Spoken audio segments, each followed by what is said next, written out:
listeners, to the Cosmic Confluence podcast, where we explore the intersections of spirituality, healing, and purposeful living.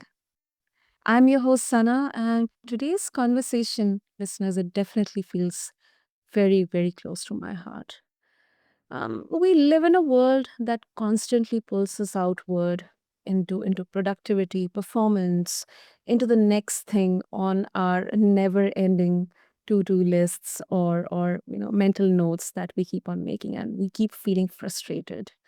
But what happens when life kind of forces us to stop?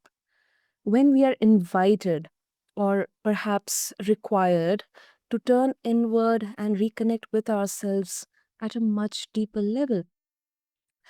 Listeners, our guest today, Heidi Blackie, knows this journey intimately. From being unable to work or drive due to chronic illness to becoming a featured speaker at the Cross Global Happiness Summit, Heidi's transformation is not just inspiring, it is a beacon for all of us navigating life's storms. As the creator of Unshakable Me and 25 years as an occupational therapist, Heidi helps women reconnect with their inner power, break through their limiting beliefs, and help them design their lives of purpose and joy. And today on the Cosmic Conference, she is here to share how connecting with ourselves deeply is truly the key to living with joy, clarity, and purpose. So, with that, Heidi, welcome to the show. And I am so honored to have you here with us. Thank you so much for having me. It's a privilege to be able to sit down and talk about this topic with you. Absolutely. So, Heidi, let's begin with your story. I mean, it's so powerful with ups and downs, with transformation, with experiences. So, can you take us back to the that moment when life came to a standstill? I mean, if it's okay with you. I mean, what did that pause reveal to you about the way you had been living? Yeah, well, like you just said in your introduction, Mhm. I was living, doing, crossing off everything off the to-do list, what's on to the next thing, on to the next thing. And I lived that way. I worked several jobs. I was a competitive athlete. I was had a vibrant social life and traveled. And I just, from the moment my feet hit the floor till the moment I fell into bed, I was in motion. And I was a million miles from myself. And what that kind of, uh, that lifestyle Mhm. created in me was a, a situation where I wasn't really taking as good care of myself. I wasn't slowing down. And so I became a little, I had opportunistic infections and injuries that I would try and kind of tamp down. And then in 2016, I lost my dog to cancer. 2 months later, my sister committed suicide. 6 weeks after that was my wedding. And then a year later, my mom had bone cancer. I moved in with my parents in California for 3 months to really help spearhead her medical care and hospice and end of life, as well as, being a daughter and trying to savor every moment. And after that, I had several major stressors. And so what those did was they were like a lit match to all the infections that had been kind of harboring in my body over the years. And so I got very sick and continued to get sick, and doctors couldn't really tell me what was going on.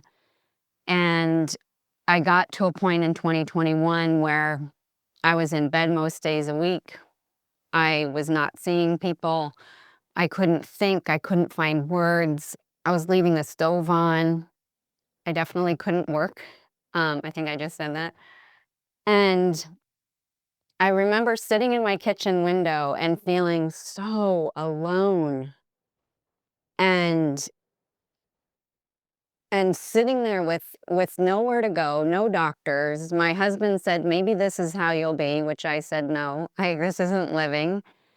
And I had tried a lot of things and I had taught those things to others with great success, but I always felt like there was a missing piece, and that was me.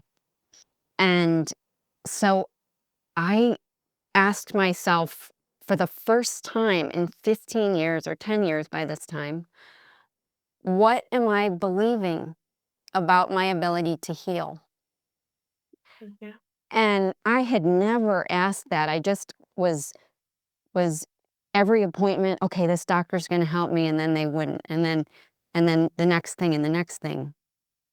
And the answer to that was I'm believing I'm not going to heal and that I'm going to continue getting worse because that's what had been happening. And looking at my mom and my cancer risk, there's definitely, I think that was probably in my future. And it really shocked me, like the raw truth of that. I'd never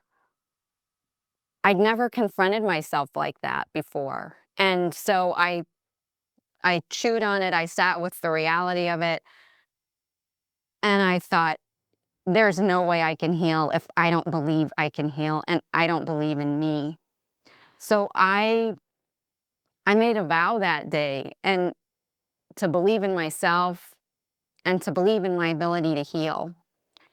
And to be honest, Sana, I've never had amazing belief in myself. I grew up with this narrative of not being enough and self-doubt that so many of us have. Yes. And so believing was new. It was kind of like, I don't really know what I'm doing, but I'm going to do it. And I started meditating. I dove into research about the biology of belief and how it can change your cells, um, and so much more, your energy. And I started journaling. I put post-it notes everywhere, believe, believe, believe. I had mantras and anchors. I started movement practices, and I it definitely is a journey, but what has unfolded has been just this incredible experience. And I have this ally inside me that I call my unshakable me. And it is this deep well of resilience. It's the part of me that says, you are enough. It's a profound sense of joy that, I've had a great life. And this, everything pales in comparison to the feeling of joy that I now have. It gave me the courage to really challenge the limiting stories and beliefs that accumulated over my lifetime and certainly around my illnesses. And it gives me the courage to step out of my comfort zone and really put myself out there. Ironically, I had like sore throats that felt like swallowing barbed wire for years. And since I found this unshakable me and this voice, they're gone. I mean, I also had treatment, so I have a doctor. But I think for a long time, I kept my voice quiet because I was afraid of judgment. And now all I want to do is use it and tell everyone, shout it from the mountaintops. This is possible for all of us. When we connect with ourselves, there is so much possibility, and we are so, so powerful. So that's kind of been the journey, and I never set out to build a program or anything like that, but it came to me one day, Unshakable Me, and I just this is the program I was looking for so many years when I was sick, and this is the program that can change everyone's lives, to really find that ally. We all have it. We're born with it.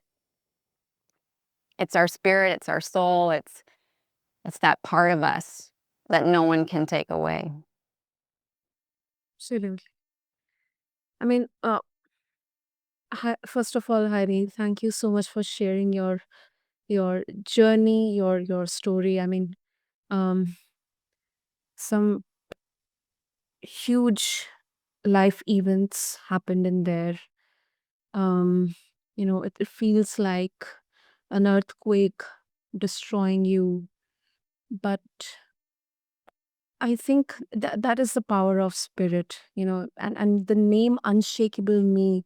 I cannot think of a more apt name which you could give to this entire journey. Your journey itself, it itself speaks about, shouts about, yes, I am unshakable. So that is so, so profound. And that is sometimes we have to be brought, fortunately or unfortunately, to a complete stop to hear what our soul is trying to whisper or say. Agreed. And I had so many opportunities to listen, and I didn't. And I had a little voice Mhm. at the beginning that said, "You have the power to heal inside of you." And it was a much quieter voice compared to the voice of doubt or the voice of doing. And I didn't know what it meant. I didn't know how to access it. But I had all these opportunities and I didn't listen. And I feel like the universe had to beat me over the head with it in order for me to wake up. And that's what it also feels like. I feel like I was sleepwalking through life and now I'm awake. And it's like it's technicolor. It's Yep. I'm a completely different person. I look the same, but Mhm. inside it, I'm living from such a different place. Wow. Wow. I really, really, love the spirit within you.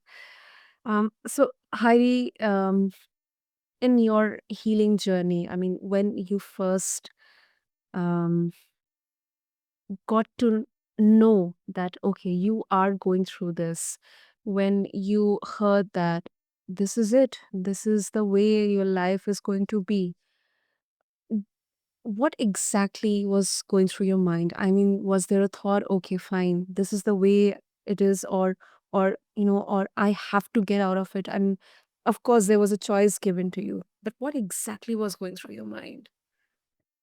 Resistance because I wasn't living. I was so Mm. consumed by my symptoms and I was such a shell of the person that I used to be that I I don't think I would commit suicide because of the pain that I felt losing my sister. But this was not a life and and there was no way I was Mhm. going to stay there. I had to do something. At that point, I I was looking for a doctor, but I really felt like it's up to me. It's up to me to be the change, to figure this out, to look at what's inside. Mhm. And Heidi, you, what I can understand is, for you, belief was a pivotal catalyst in your healing. So, how do we begin to shift deeply ingrained beliefs, especially for women, and especially the unconscious ones we might not even realize, are holding us back? That's a great question. And here's an example. I had the belief that I don't want to go out and exercise because it's going to set me back or I don't want to be around people. So I stayed home and I really thought, okay, this is right. This is what I should do.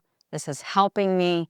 And then when I started to unravel this, I discovered no, this is not helping me. This is keeping me back. And I had created lots of these what I call mental prisons that were just as confining as the physical prisons of my illnesses. And so I had to really look at the stories and the beliefs underlying them to realize that wasn't serving health. That was keeping me from seeing people. It was keeping me from moving and getting outside in nature. And I definitely found the limits the hard way sometimes, Mm-hmm. but it was a belief that I had it all wrong, what I was believing.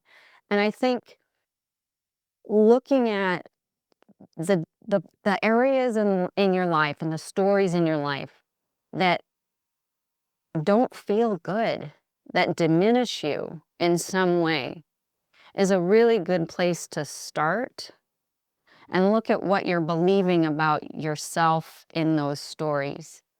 And then asking, is it true? So much of my life at that time was driven by anxiety and fear of getting worse, of not getting better. And those narratives did not help or service my healing. So it was really looking at and testing those beliefs and then looking for the evidence to support it.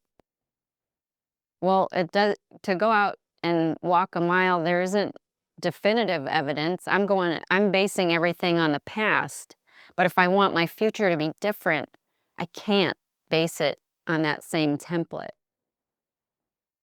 So it's just picking one story or one belief about yourself or a situation and almost kind of dissecting it and testing out the parts of it to see if it's true.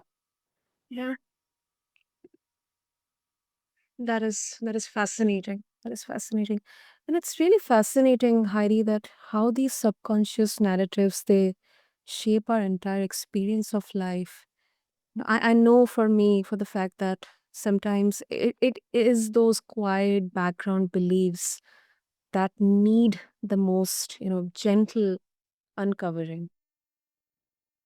And meeting what you find with Mhm. kindness, most of those, that programming was not put in by us. Mm. It was shaped by other people. And yet just like you said, it shapes our reality, it shapes our lives, it shapes our perspectives and our perceptions of life going on around us and how we fit in. And having so much compassion and acceptance for yourself is critical to being able to move past that. Yeah. And that inner voice, that's also a good place to start. The themes of the inner voice that you have. Mhm. So, how do people define success differently? Often in this world, people equate success with external achievements. But after all this, how do you define success now? And how has that definition evolved since your journey, inward?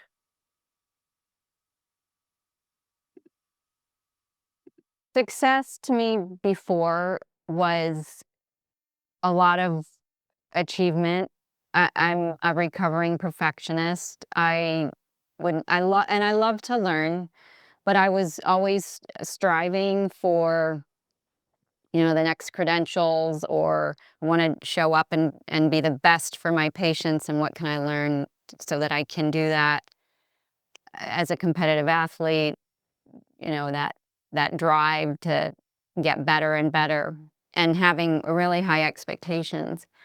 Now, success to me is really, number one, what can I do to make the world better every day? What is something I can do? And being very intentional about everything that I do, from how I show up in my relationships, how I show up for clients, Mhm. that I mean what I say and I make a commitment and I keep it. And that includes a commitment to myself. So being successful is just showing up with the best intention and being really true to myself, and also growing and being open and connecting with the world and nature. So spreading light, that to me is success, because that can pass on from you to other people, to just radiate out from there. Sure. And we were just discussing about, openness and clarity before starting the podcast, but yeah, absolutely agree with you. And Heidi, many of our listeners, they are high achievers, constantly in motion, as you were described when you were sharing your journey, that doing and doing, not being. So, how do you help people break that cycle of doing and then guiding them back to being without feeling that guilt or fear that they are falling behind, or they are just changing themselves, or they're bringing a huge change in their life? That's such a great question. And I still, like I said, I'm a recovering perfectionist. But I think, what is the difference between, um, let me say this a different way. I think Mhm. lowering the bar. What is the worst thing that can happen if you lower the bar a little bit to help yourself not feel so stretched, and to really be intentional about your choices, and really focusing on what matters and what is the most important thing. Because for me, when I was high achieving and high and doing all that, and even still with the things that I'm creating, I have the bar set very high. And when I don't meet it, I feel really bad about myself. And instead of feeling bad, I'm going to meet myself with kindness, with exactly the compassion I would give to a friend. And I'm going to adjust the expectations of myself so that I'm still doing a good job, but it's Mhm. doable and it's realistic and it's authentically me. Yeah. And if people can just kind of take a step back and figure out what is the most important thing or few things, and how can you meet it with that same level of expertise and authenticity, but not to the point where it turns on you.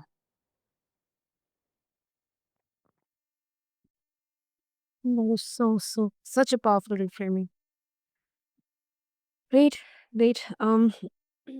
So before we wrap up, Hari, this really, really profound conversation, if our listeners would like to connect with you and explore more about Unshakable Me and also share their own stories, what's the best way to do that?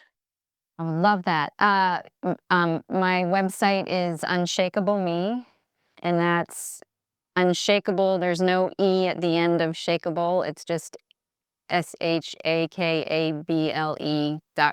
Oh, me.com. And there is a place that you can set up a discovery call with me. I would love to hear stories. I also have email on there if people want to email me. I love to share this. I love to talk about it and help people in any way that I can. Absolutely. I'll have all the details mentioned in the show notes. And Harry, thank you so much for this heart opening conversation, raw, real, authentic. And definitely your journey is a testament to the resilience we all carry within us. And then the power of reconnecting. So thank you. Thank you so much for having me. It's really been a pleasure. And to all of our listeners today, if this episode sparked something within you, whether it's the desire to slow down or to believe in your own healing or to simply reconnect with your inner voice, I invite you to explore Heidi's work and take that first step toward your own clarity, joy, and purpose. And as always, this is your host, Sana, and this is Cosmic Confluence. Until next time, keep listening within and honoring your cosmic journey. Thank you.